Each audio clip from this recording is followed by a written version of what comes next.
You are listening to the Traders4ACause podcast.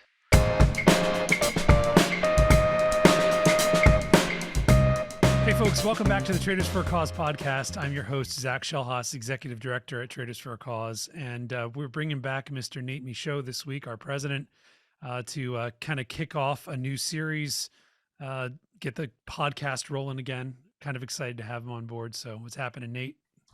We're back. We're back. Exciting, right?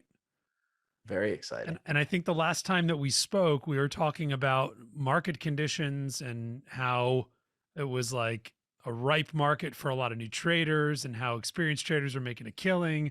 And I think it's a little different now. It's when we first were talking, it was chase everything. Nothing matters. Yeah. And just keep doing that until it doesn't work. And now, and I think we actually talked about at some point it will matter. And the last 2 weeks it matters. Right. So this is kind of this market environment is likely separating the wheat from the chaff here. Like the beginners are probably getting a rude awakening as to what a tougher market to trade. Right. What that environment is really like. It was a different mentality. You could just buy the dip and kind of like ride it out back in the day. And now the table has turned, the tide has turned, and seems that this market is really separating those who are adapting to the environment and those who are trying to play by old rules. And I also think that there's a lot of people that aren't even trading. They are just doing the whole can't go much lower. I can add, this is cheap, and continuing to hold all these names that have literally got smoked by 50, 60, 70, 80%.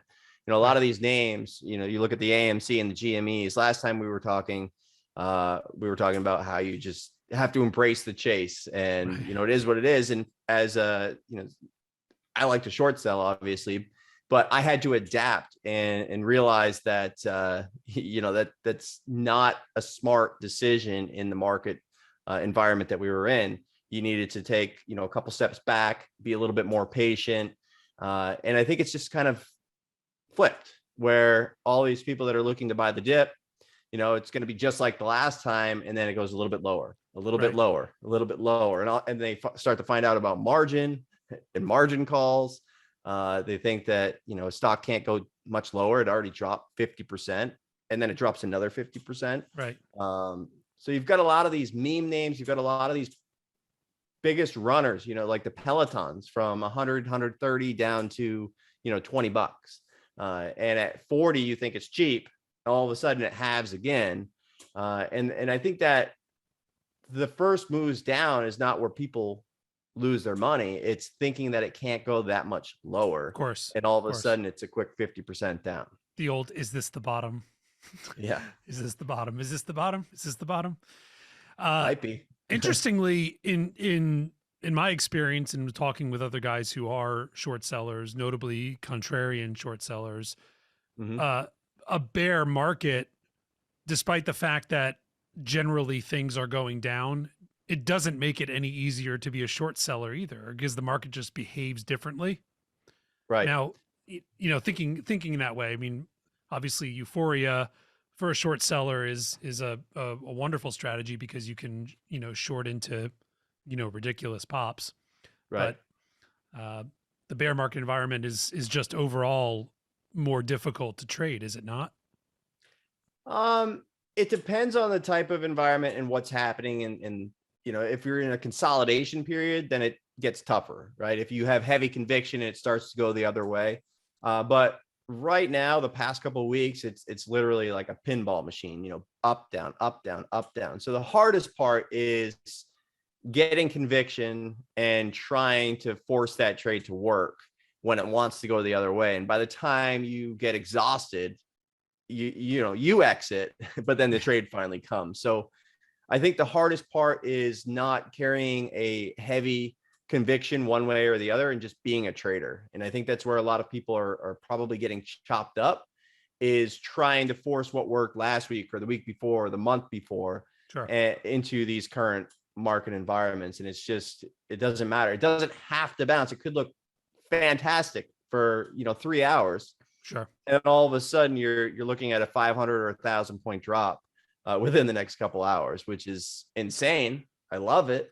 But if you catch that wrong side and you're scaling in and into a loser, then that's when your most risk is present. So in essence, if you were baptized into the trading community in the second half of 2020, you might be running for the hills right now. It's You have just like 10 to 20% of your money left. interesting. And you probably are just finding out about margin. You're like, oh, okay, so I can buy more with money that I don't have. And then when it drops, another 50%, now you have none left, and it's gone twice as fast. Obviously, you're a seasoned professional, and most of the guys who stand the test of time in the trading business are such. I guess the question I have is, since the rookies who came in 2020 are now having a rude awakening and losing their money, do you think that it makes for a more challenging trading environment for you in that you're competing with better traders now? Not so much, because what's happening is the large caps are actually acting like small caps. And for me, I love that because there's a lot more liquidity. You don't have to, what happens in small cap land is you start to outsize yourself, right? So as you're scaling up and as you're trying to expand your playbook as a trader, you can only size up so much before you end up becoming your own risk. So it's nice to be able to expand out into large caps with millions and millions and billions of liquidity, and now you're just a little small fish in this huge ocean, versus before in small cap land, you can end up being this big fish in this little pond. So Right. for me, I like this type of market. Volatility is really where I'm best. But I think that those that can take everything from what they learned in small cap land and apply it, as far as, how stocks react and how, the technical analysis that you kind of learn, the psychological kind of up and down and maybe pressure points or, spots that might, what's that? Like inflection points. Inflection points. Yeah, that's a good word for it. You learn all of that in small cap land, and it directly applies to this current market. And the best part about it is you don't have to worry about the silly circuit halts when you're on the wrong side of a trade. It goes into a circuit halt, and you're just hoping that it doesn't go into another one. Right. When you're getting that kind of volatility on blue chip stocks, you don't have to, don't have to think about that. Exactly. Very good. Now, you had mentioned to me before we started recording this that there's a greater deal of slippage now, and the tape is a lot thinner, and these stocks are trading with less liquidity. Can you expand on that a little bit? Yeah. So if you're trading like a couple thousand shares, it's not really a big deal. But what happens is if you're trying to size into these types of trades, although the liquidity looks like a lot, maybe it's trading 20, 30, 50, 100 million shares. Yes, it's very liquid, but when the moves happen, it's paper thin. So what happens is if you are not part of the pullbacks or the breakouts or those kind of liquidity points, from point A to point B, it's very thin in between. And so when it's channeling between certain levels, that can get very, very, very thin, especially if you're trading 50, 100, 200,000 shares, whatever it may be. You'll probably experience it with as small as 20 to 50,000 shares. But what happens is all of a sudden, you've got a 50 swipe in one direction. And when you're actually trying to cover, there's not that much liquidity. So you kind of have to be one step ahead. And with that comes a whole nother emotional element, because you've got that, not necessarily the FOMO, but what if I cover too soon? And so you want to let the trade work, but at the same time, it starts to consolidate. You have too much risk if it starts to rip back the other way. So it's a constant juggle of, adjusting your risk in this market. So I'm definitely, my previous experience, we did a lot of short selling of penny stocks primarily, and Yep. OTCs, that kind of thing. Liquidity was always a problem. We were always thinking about that, because if you got it built into a big position, there was no way that you could get out in a hurry. So what you're saying is that you're seeing this now in like large cap stocks? For sure, because everything's pulled back a lot too, right? So it only takes one piece of news. So for example, just the other day, Rivian had some news, which has been obviously unwinding, I don't know, 50, 60, 70% off the highs. Right. But they have one piece of news and it almost goes into a circuit halt. It goes from 62 to 68. And $6 move essentially is going to, send it into one. So, or maybe it's, about 620 or so. And if that happens, does it open at 70, 72? And if you've got outsized risk, you're screwed. So Right. the way that I kind of try to combat that is to either trade really, really thick names like, an F or the Qs, T triple Q, things like that, or just kind of spread it out and find out, 3, 4, 5 different names that are kind of trading similarly. And then, kind of put your risk off on different names instead of just having one concentrated position, because all it takes is that one headline in this market. And, as soon as people stop selling, it is paper thin. Right. Wow. Makes sense. Wow. That's crazy. It's kind of horrifying in a way. Well, that's why, it's good to see those moves though. For me, I've been sizing a lot of different names lately, but I saw that move. I wasn't part of it, but it was something that was on radar, and it made me kind of remind myself like, hey, this is why you got to spread the risk across multiple names, because all it takes is that one headline, not that you'd blow up, hopefully, but it's you should never kind of have that risk anyway. But it could definitely turn a great day into a bad one, or a so-so day into a terrible one. So of course, for me, I'd rather just spread it out. I don't need to, always be, getting every single cent off every single name. I just want the meat of the move with the least headache and, hopefully the least risk possible. Yeah. Keeping Are you stress trading? in check. Are microcaps dead for you right now? There's like every now and then they pop up. Like today we had a couple that what we've seen lately is they ramp right into prior resistance, which is just like such a layup, because you're coming right into this area where people are, do I sell for even or do I get out? And then it starts to go down and everybody starts to kind of freak out and then bail. So it just helps. So I like this market for small caps. I know a lot of people probably would prefer it to be a lot more active, but if you know what you're looking for, there's a lot of nice run-ups in the morning and then just slow, steady fades, which is, right up my wheelhouse. That's your bread and butter. You can put risk on and then kind of just put them on the side, on one of your other monitors, and just kind of keep an eye on them, but focus on other names that are, maybe more actively trading. And by the end of the day, these things have faded all the way down and, you're good to go. So it's kind of letting your money work for you, let the trade work for you while you're looking for other names to potentially trade. Outstanding.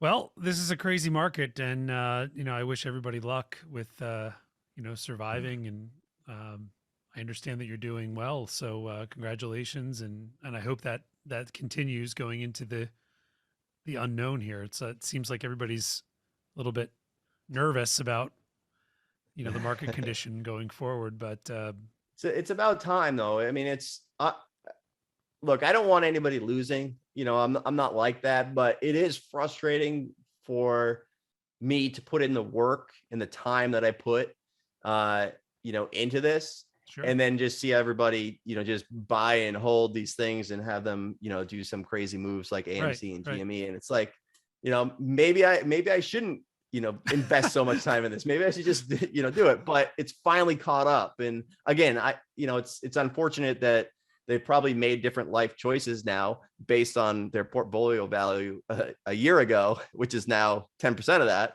But, it is, it's nice to be back to a little bit of normality. For sure.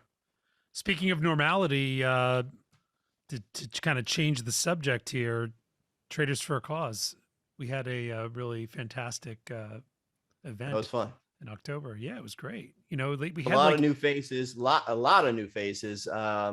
And I thought, we changed a little bit of the venues, the meetups, and I thought everything was great. I thought it worked out really, really well. It was seamless. And there was a lot of great speakers that we hadn't heard from before that really added quite a bit to the program. Yeah, I thought it went very well. We had a nice, almost like a lull in the pandemic that kind of allowed us to put the whole thing together. And then when we were out there, I don't know if you got this, obviously, like in the casinos, they require masks in the public areas, but it was almost like a breath of normalcy, like when we were all there hanging out and just like having a good time, just like a couple of years ago. So hopefully when Omicron passes, we'll be able to do the same thing again in the fall. And I guess we're going to plan to do another virtual event in the spring at some point. So everybody can stay tuned for that. But in the meantime, I'm talking about Project Impact a lot on Twitter with the Traders for a Cause Twitter feed, and what we're doing with that website and how we're building it out and putting all of the Traders for a Cause content up there. Mm-hmm. I think we're going to do the same thing with the podcast too. And perhaps what we'll do is, we'll release a couple of them out onto YouTube right off the bat. But going forward, I think maybe we'll give our Project Impact pledged members some advanced access to all the podcasts that we record going forward. Maybe like a week ahead or something like that, to kind of encourage it. And we would love anybody who is listening, anybody who's watching this, to consider joining and pledging to Project Impact. It kind of helps us keep the lights on at Traders for a Cause and continue to produce the events that we do. But we haven't really even promoted it yet. It's kind of like a little sneaky project we've been working on. And if you've heard about it, you've heard about it. But, you've mentioned it on Twitter, but we haven't done any videos or really mentioned it. I think it's been built out pretty well. It's got all of the prior virtuals, as well as, I think, what is it, 3 or 4 years now of Vegas? I think we go back to 18, maybe. Yeah.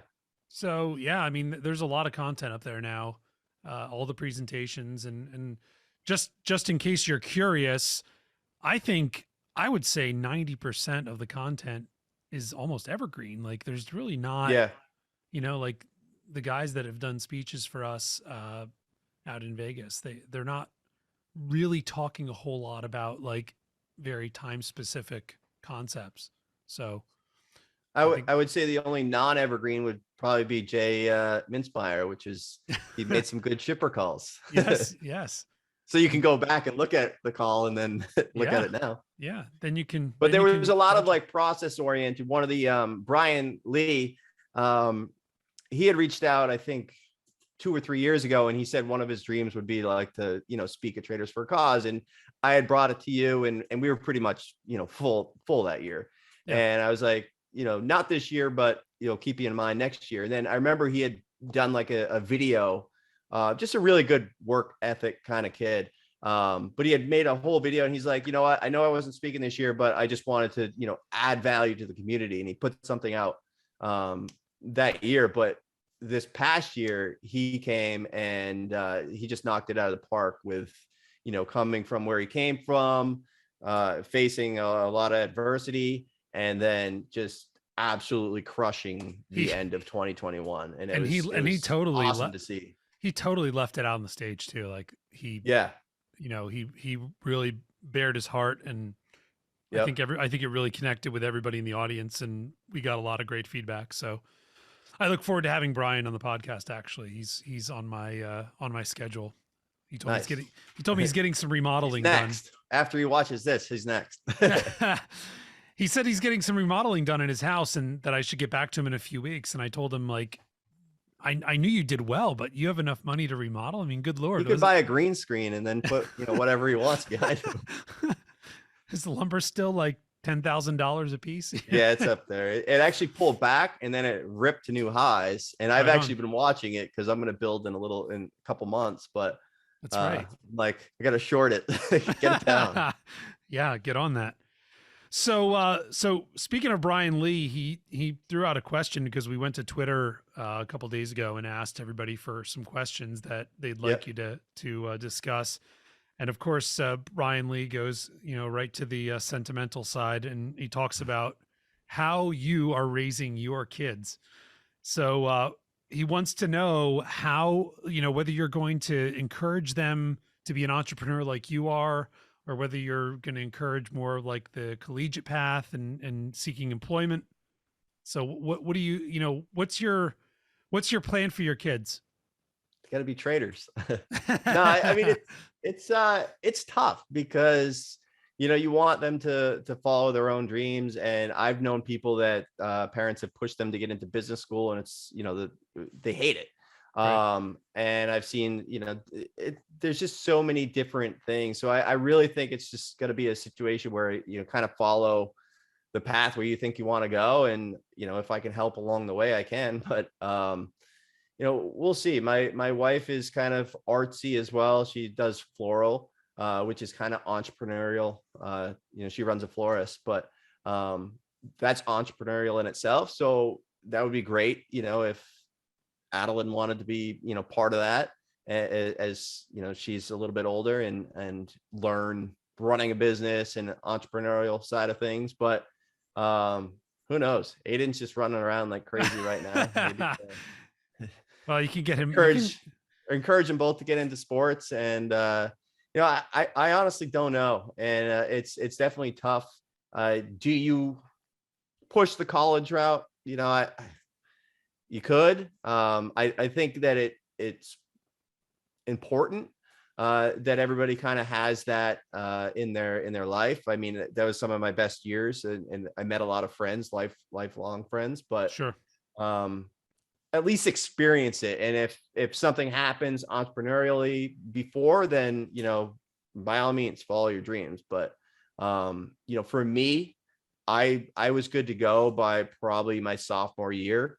But it was more about just kind of finishing what I started. So I don't have strong opinions, but it's going to be interesting. But I just want to at least instill the values that, were instilled with me. And I think that's really helped me, and I've made a ton of money really young, and I lost it all, and if I didn't have the values that I had growing up, then, I don't know how I would have been, able to kind of bounce back and really focus on what matters. So that's, I think that grounded kind of nature and humble and make them work for what they get kind of thing is I think the most important. And then wherever it goes, it goes.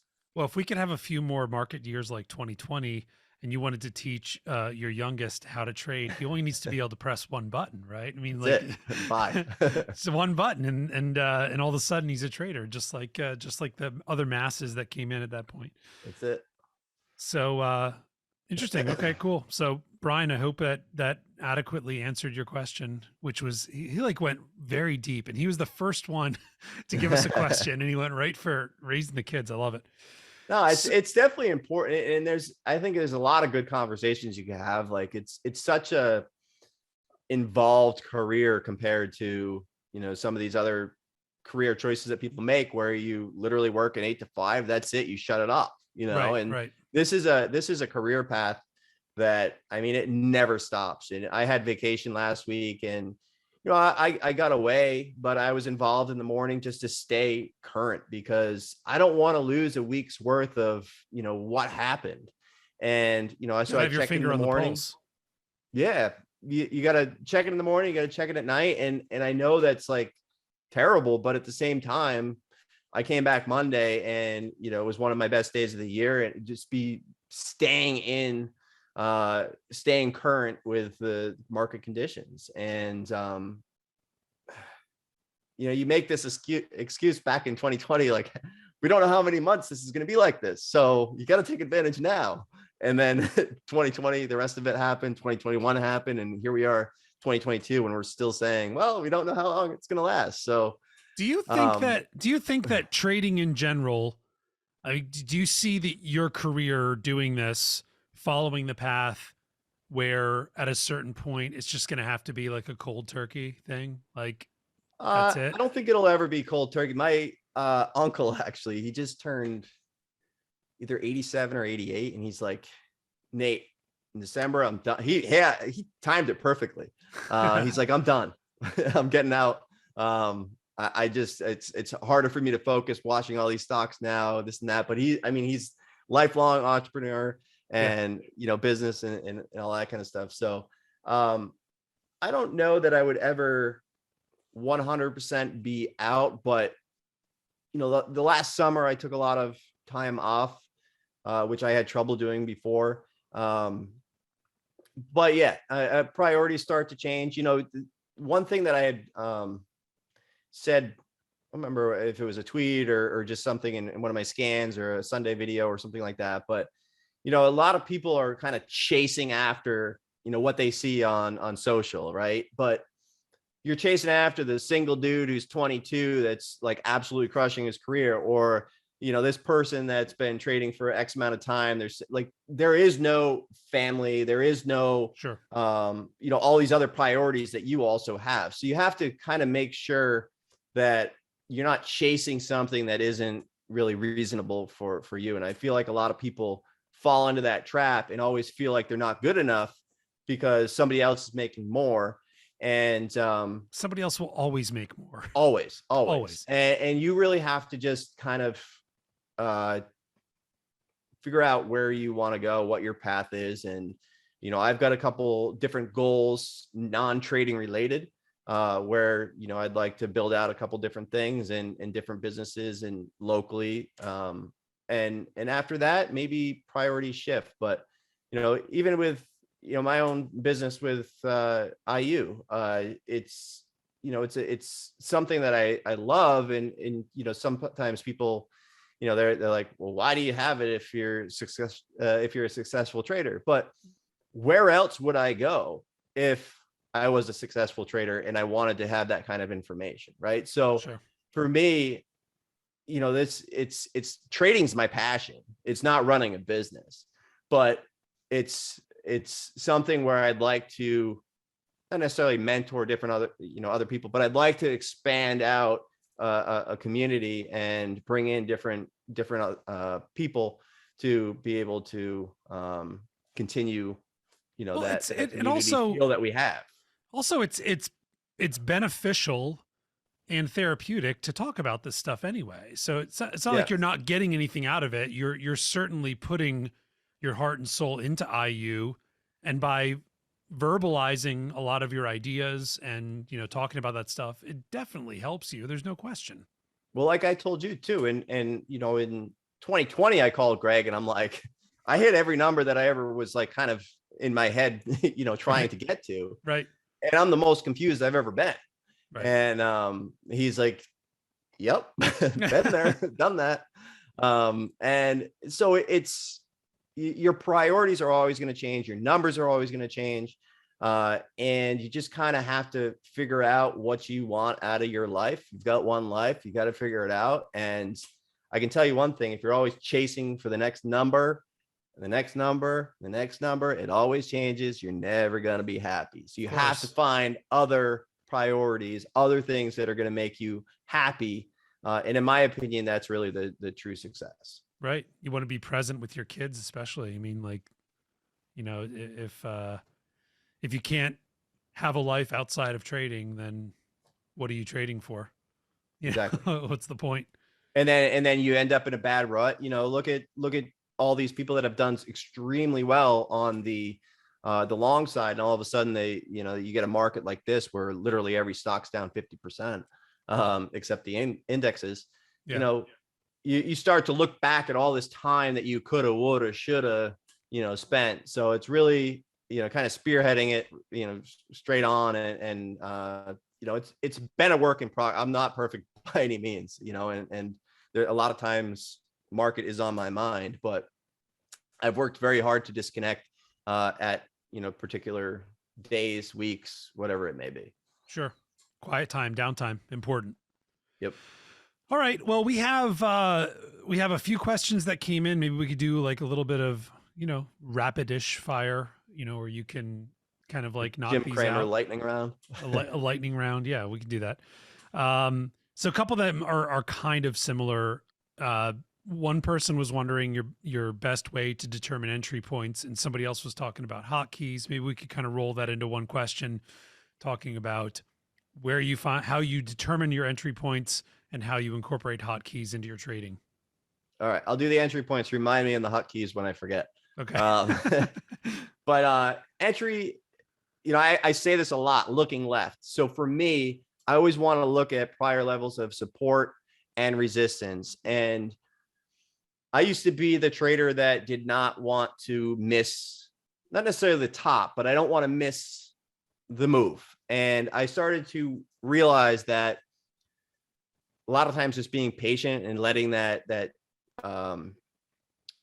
trend turn, shift, fail, was a lot more beneficial than trying to find that top or trying or anticipate the top and trying to anticipate the bottom. And a lot of times you'll realize, and I said this today too, you're spending all this time trying to find the top, probably early, probably added a little bit.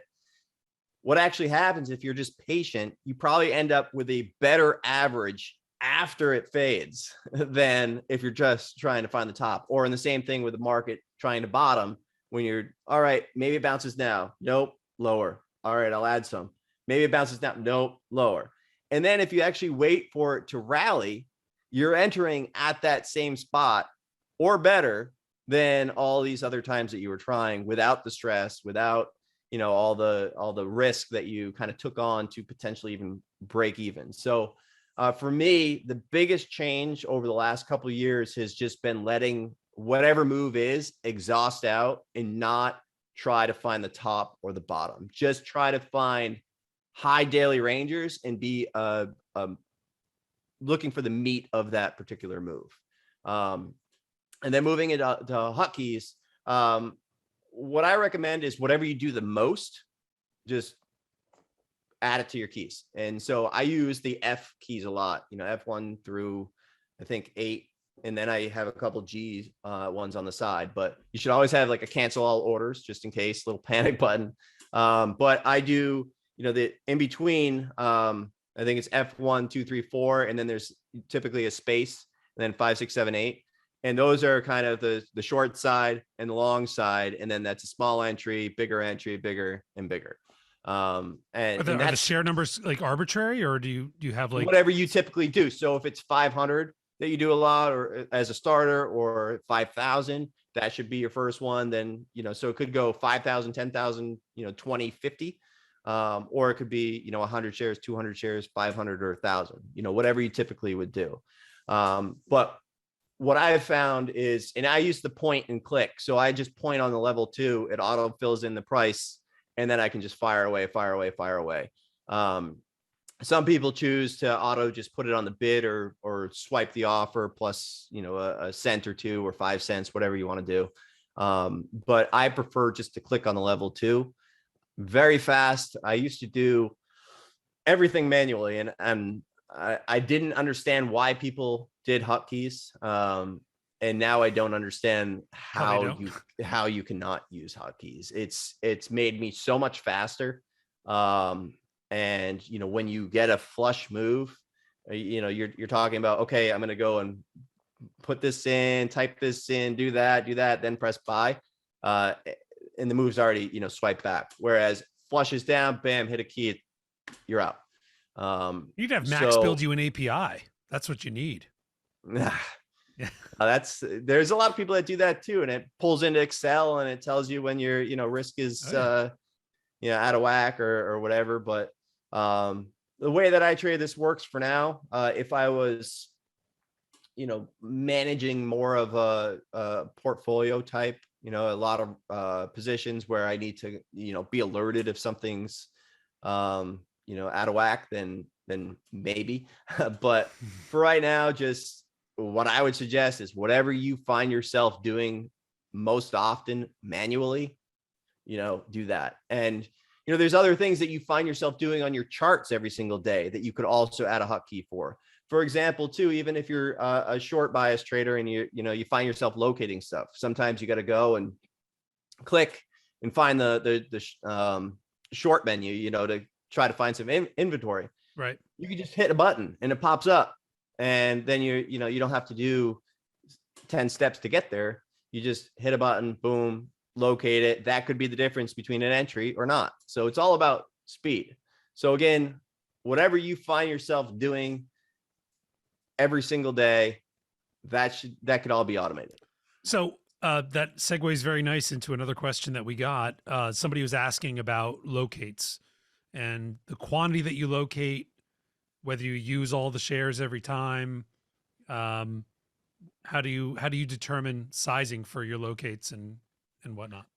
I typically think about a couple things. What size would I trade? What does the price look like? If it's expensive, then I say, okay, what price would I really trade? I mean, what amount would I really trade? And is it worth the risk that there might not be any left, or that it might actually pop, in price? Because supply and demand, once they're out, if they have to go back to the street and potentially locate more, it could be a higher price. So sometimes if something pops right away, I might locate some. Maybe there's no trade. Maybe I just waste the money, but I paid, a half a cent or a penny or 2 cents.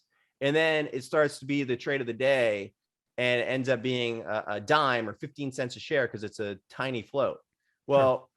I just paid a fraction of that, and now I can be patient. I have a lot of shares to work with. I'll wait. And so I always look at that. I look at the quantity. If I go in for 10 or 20 or 50,000 and it's like there's only 4,700 available, then I probably want those. And if it refreshes and it's a reasonable price, then I can, maybe I'll wait for some more. But it really just depends on the type of trade. If it's a thin name and I'm interested and it's there, reasonable price, then I want as many as I'm willing to risk. And it just becomes like a trade risk. It's a cost of doing business. Sometimes people ask me, what's the max you're willing to pay? It depends on the opportunity. I paid 17 cents a share for something today. It had, $5 a range. That's a loaded question. It ended up being, an $8 move down to $4.50. I got out around 5.80s or so, but it depends on what the trade at hand is, mm-hmm. and what you think the potential is and what you're willing to pay for that chance. Keep in mind, it doesn't mean you're going to make money. It's you're paying for a chance to be able to short it. And, right. If it goes higher than we're short it, you're going to lose twice. Do you find that most of your short plays are shorting stocks that you have to locate, or are you mostly trading easy to borrow stocks? In this market, it's mostly easy to borrow, but it's I would say probably 20% of 20, maybe 25% of what I've been doing lately. The small caps are still, having multiple clearing firms is always good. You can, maybe it's easy to borrow here and it's not there. Maybe it's cheap here. It's always good to have multiple clearing firms. Sure. To just kind of check also with, what does have it easy to borrow, because that could play into the next strategy, whether it was super easy to borrow and everybody's short and it's holding trend and it's going to squeeze out, so it's just every single day is a little bit different, but I would say probably 20-25% of what I trade is borrowable, but it's not, the prices aren't crazy. And quite honestly, I don't really care to trade the super low floats. If there's a huge opportunity, sure.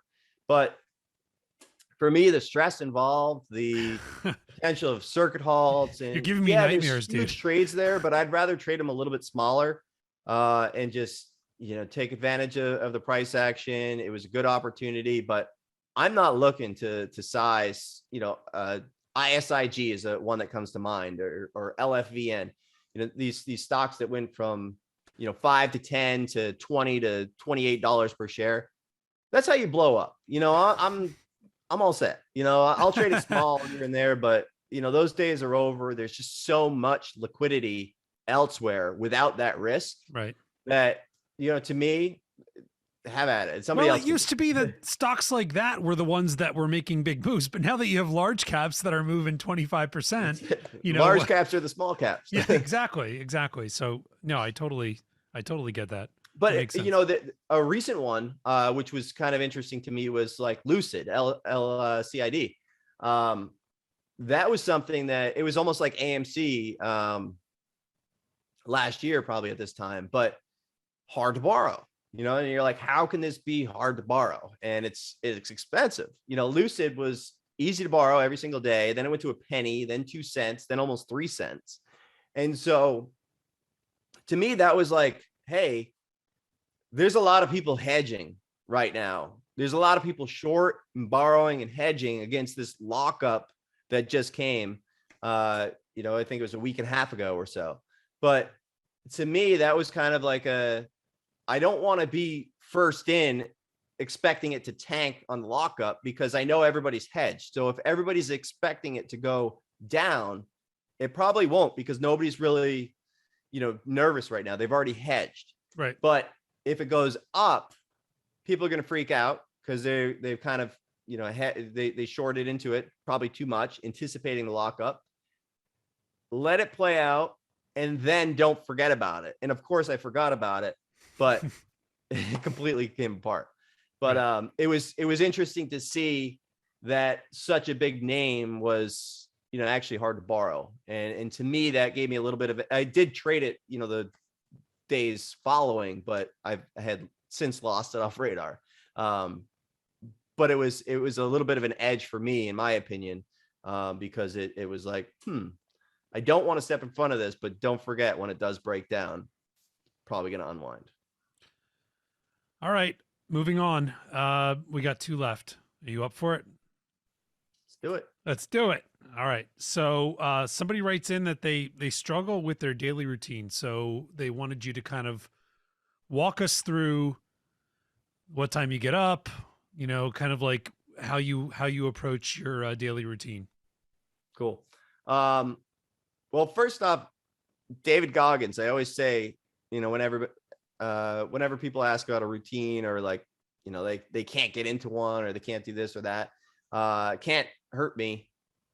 Can't hurt me, David Goggins. The audiobook is I probably wouldn't read through the whole thing anyway, but the audiobook was good because David actually comes on after each chapter and kind of adds in a little bit of stuff. But some of it's repetitive, but it's kind of drilling it in.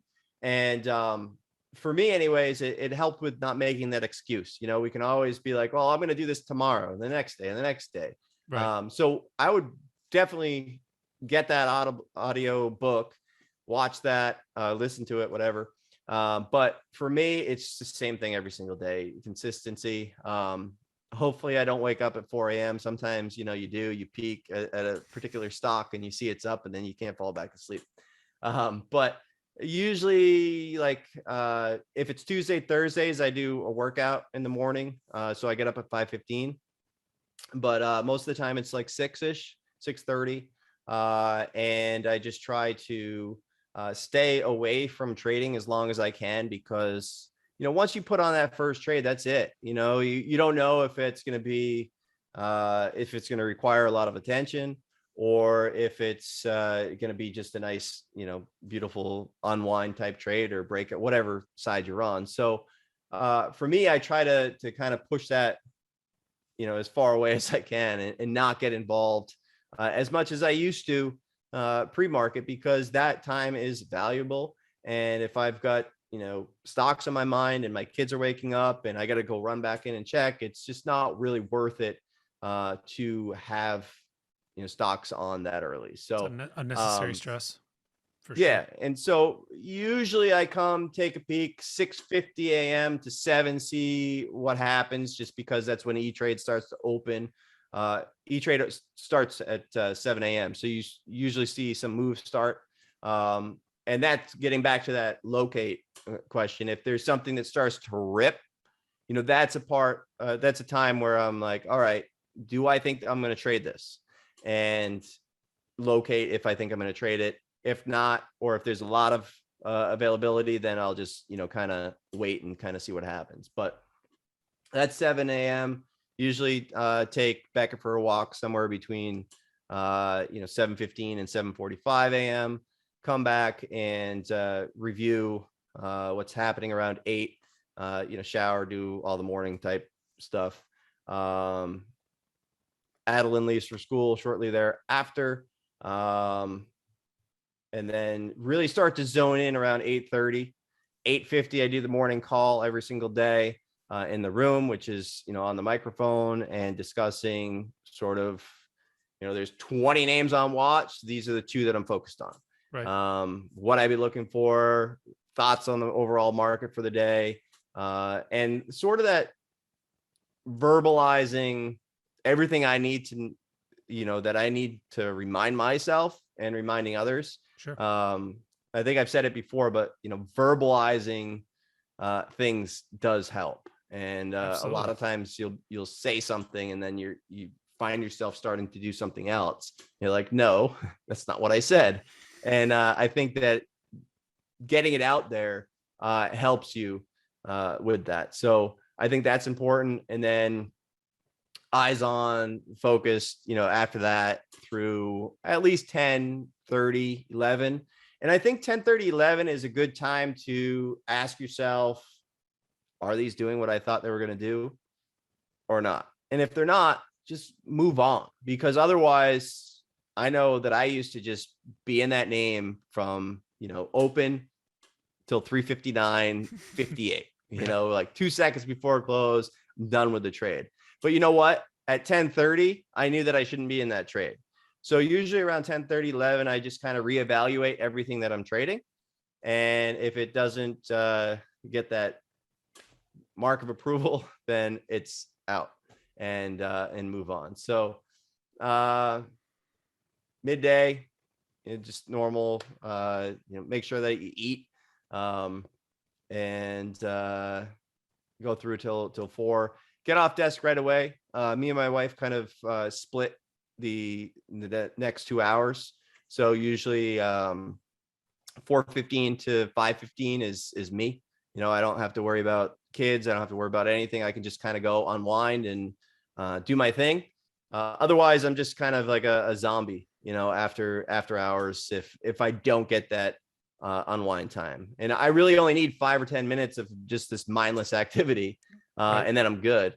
But then she'll get the next hour and I'll play with the kids and stuff. And that was pretty important, because if I did not get that time, I'm just, until 8 p.m. It's just like, I'm not even there. So I think it's very important to have that time after the market just to kind of do nothing for a minute.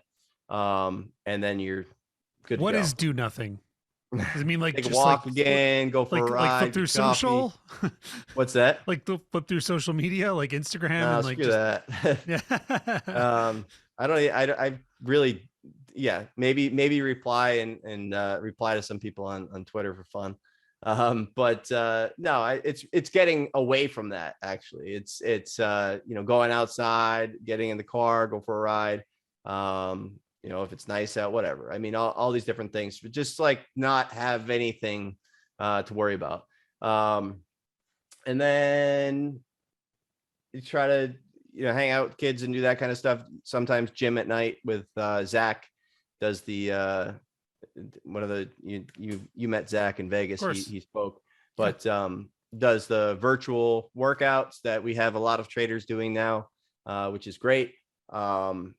Which he just told me today. One of the other traders was pre-diabetic, bunch of other health issues. He just went for his 6-month checkup and all of that's gone. All good. Since he started doing that, which was he's great.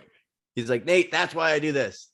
So he's all pumped. But nice. I'll do that on Tuesday and Thursday nights, Saturday and Sunday. But then I'll do scan like 7 to 8 p.m. And then me and Laura usually do like a show. Well, we put the kids to bed around 7, do a show after I finish scan. So it could be 7:20, 7:30, 7:50, 8, whatever. What are you And then watching? try to get Ozark right now. Oh, so good, isn't it? Yes. Oh man, I just finished the new installment. And then we did what's the other one? With Logan and Logan. What? I have no idea what you're talking about. That's the one of the main characters. Succession. Oh, Succession. Yeah, that's good. Yeah. That's good. I've not watched them yet, but Ozark. Yeah, I figured I would say Logan. You'd be like Succession. Right. Then Wonderful. get to bed. Like I don't care if I go to bed at 9, 9:30, 10, but the earlier you get to bed, earlier you're gonna get up, the more productive you'll be. You probably get a lot more done from 6 to 7 a.m. than you will from 9 to 10 p.m. So you might as well get in bed and get up early, in my opinion. It's more productive hours to be awake. That's pretty much it. We had one more question here about options. Are you trading options now? Sometimes. I try. Dabbling. I did the SPY ones the other day, but typically when it's markets like this, I didn't do any today. But I'm exploring them. I still am exploring them. I'm actually pretty good at identifying the right ones. I would say one of my strongest assets as a trader is the ability to anticipate range, or kind of that range expansion, which is like a home run for a home run ability for an option trader, I would say. So I should be doing a lot more of it. But like SPY was 424 the other day, 425, and I was buying 424 or 425s, and I felt like it was going to go 438 to 440 into the close, and it literally went to 440 into the close and closed right at like 438. And so I bought the 425s at 160. They went to 15. I bought the 438s, the 440s at like 15 cents, 16 cents, I think 20 cents, something like that, all in around high teens. And I was trying not to be that degenerate gambler that is trading these expiration type things, into the last hour. So I took them off at 30, 45 cents, maybe 60 cents, something like that. They all went to like $1.52. And it was definitely fun to see, but I can see the, how people would get addicted to that potential and just, completely piss away a bunch of money. So absolutely. I try not to do that. And I'm not trading, monster size on these things either. Decent. They're still great trades, especially when they triple, quadruple, go 10x. But I'm not confident or familiar enough yet to really get in there with a lot of money. So it's probably a good thing, but it's rare that I trade them. It's just I probably traded them 10 to 20 times last year, maybe 10 different days, and I've traded them maybe 2 different days this year so far. So it's not a big part, but a lot of people in my room that see the ability to predict that range expansion say that I need to focus on them. So it is something that I'd like to, but I know what I'm good at. I like liquidity. I like, I'm familiar with what I'm doing, and I don't want to add another stressor. But I should probably look into it. Well, I talked to Phil back in the spring when he was on the podcast, and he said that when he learned how to trade options, it really opened up like a whole new world for his trading. And that actually shifted. It used to be a lot of money in the small caps, and now small caps became a small portion of him just, doing his short or his option strategy. Yeah, for sure. Cool. All right, dude. I think that's all. That wraps up the lightning round. So this is a great episode to come back on, and thank you for doing it, and thanks for all that you do for Traders for a Cause. Had a great year in 2021. Hopefully we can pull a repeat. Yeah, I'm excited about the virtual one. Hopefully we can what do you March or April, something like that, and then hopefully October again. Yeah, that's what I'm thinking. Probably do another spring salute or something like that, and then back in Vegas back in October.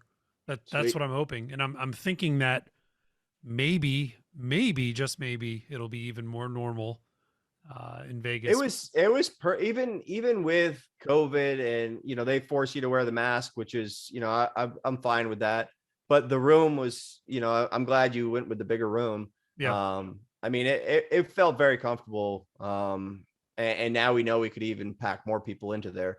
But I mean, it did not feel at all like, maybe we shouldn't be doing this right now. It felt, it was so spread out that that room was fantastic. Even if it's similar next year, I still would do it. No, for sure. I think it was a wise choice for us to move into a bigger space, and all the feedback that I've gotten on the space that we had was terrific. So yeah, I think we'll probably do that again, and hopefully we can get some more fresh faces next year, and continue to build T4C. So thanks again for being with me, and I guess we'll end it like we always do. Trade, profit, and make a difference. Thanks, guys. Awesome. Thanks, Zach.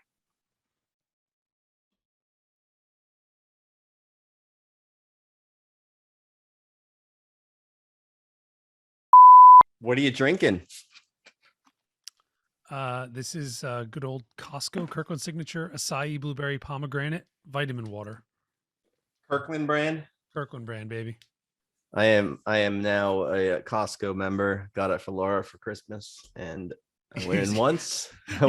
And I'm never going back. You go there, you cannot get out without spending like $300 or $400 every single time. You're holding up this gigantic device that has 19 cameras on the back.